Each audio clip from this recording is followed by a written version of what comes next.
Hey, welcome back, friends, to what I'm calling lesson 3. This lesson is on something that we call experimental probability. And in lesson 4, I'll talk about something called theoretical probability. Now, this first activity here, it's up to you if you want to pause the slide here and do it, or if you just want to continue. It's completely up to you. But in this experiment, what I'm asking you to do is to just grab a coin and toss it 50 times, and then try to keep track of the tally of how many times you're going to get heads, how many times you're going to get tails, and then list the frequency there. And hopefully remember from our data management unit how you calculate that frequency. What I am going to do is move on though from there. So if you do that experiment, that's fine. If not, that's fine too. Now there's a definition here. It's called relative frequency. I'm going to underline it here in red so that you can see. It says here, relative frequency is the number of times an outcome occurs, divided that by the total number of times that the actual experiment is executed. And this is where you have this equation. So if I ask for something known as the relative frequency, your numerator is going to be the actual number of times you actually get that outcome divided by the number of times you actually executed that experiment. And when you actually write it like this, it's called experimental probability. But the key here, experimental probability, is the fact that this part here, meaning the number of times that you actually get get the results, is based on you actually executing the experiment. It's not based on theory or research or anything like that. That's why it's called experimental probability. And I'll give an example here, okay? So here I have a thumbtack. It's dropped, and it can land with its point up, or it can land on its side. Now this experiment was executed 100 times. That number is really important for you to keep track of. And here I have the actual chart. So in terms of frequency, when this experiment was done, it landed point up 46 times, and it landed on its side 54 times.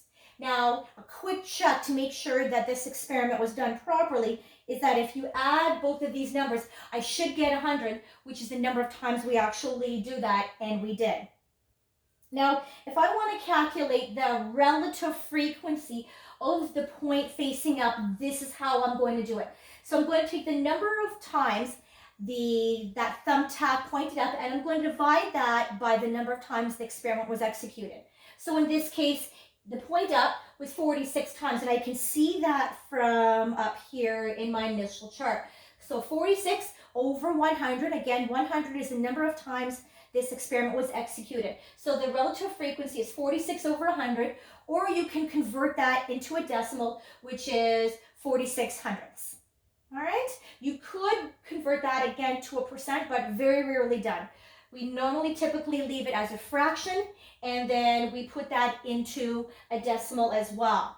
Now, these fractions as well, 46 over 100, I would advise reducing that to lowest terms as well, if you do choose to portray your results as a fraction.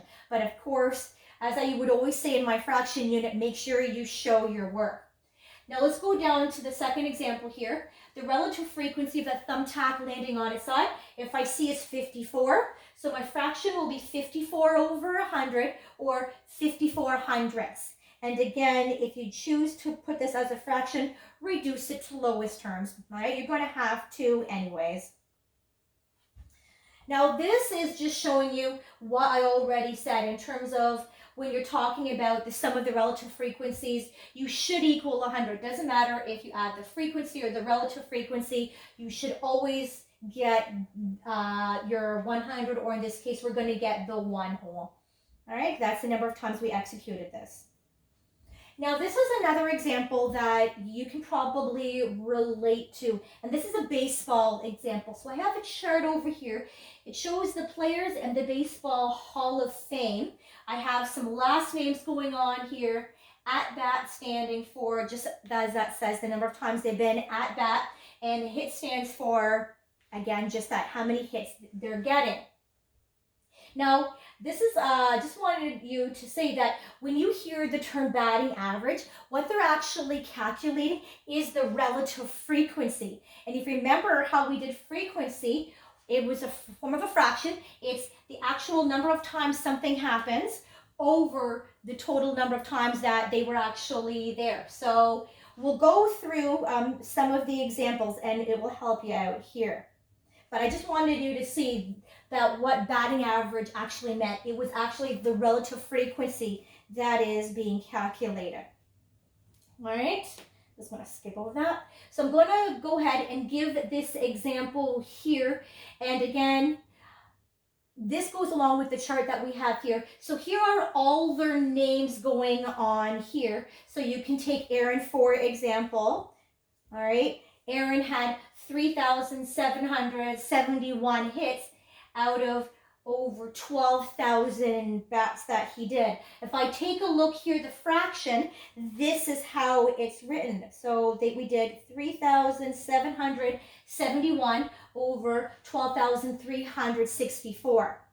Now, you can leave it like this because to reduce this to lowest terms is going to be kind of tedious. So I would tell you if the numbers are kind of weird like this, I would tell you leave them like this and then go and actually convert them to decimal. That's probably the easiest thing to do. So the instructions are telling you to reduce it to 3 decimal places. So you have the approximately where you have the equal sign in that dot. It stands for approximately 305 thousandths. So that's what his batting average would be. And the same thing would happen with all the others. If we randomly take, let's take Mantle for example here. For some reason that name's striking a chord with me. So his at-bats, his hits were 2,415 and he was at bat 8,102 times. So if we take a look at Mantle, let's take a look and see what his relative frequency is going to be. So I'm just going to circle his down here. So again, his numerator would be 2,415, and that would be over the 8,102 times that he was actually at bat. And then, of course, you're going to divide your numerator by your denominator. This you should already know how to do. And you're going to get approximately 298 thousandths. And that would, again, be his relative frequency. So again, if this was the question that we would be doing, this is how you would actually have to turn around and show it your work for each of those 6 players that are there. And the second part to the question that I kind of glossed over was taking those batting averages and ordering them from greatest to least. And that is just taking your decimals and ranking them from the largest to smallest.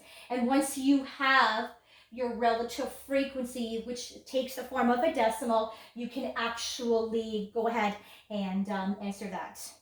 So there you go. There's your lesson on experimental probability. Just remember how to actually calculate it.